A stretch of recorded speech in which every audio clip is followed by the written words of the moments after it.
జిల్లా ఓ బేకరీల ప్రమాదం జరిగింది. జోగేశ్వరి ఏరియాలో ఉన్న అక్సా బేకరీల పొగగొట్టం కూలిపోయింది. దీంతో అందులో పనిచేస్తున్న 3 కార్మికులు చనిపోయారు.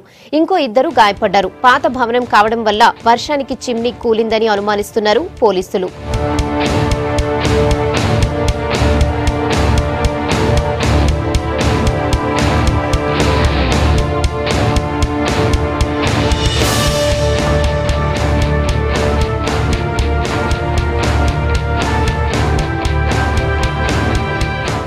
ग्यारह बजे के करीब अक्सा बेकरी में जो पीछे के बाजू में वो चिमनी था, वो चिमनी गिरने की वजह से ऊपर का स्लैब गिर के अंदर जो मजदूर काम कर रहे थे वो 5 मजदूर इंजर्ड हो गए हैं।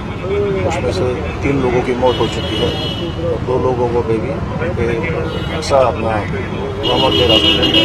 अब ये काफ़ी पुराना है, हो सकता है वो बरसात की वजह से कुछ हो सकता है। अभी देखिए क्या चल रहा है।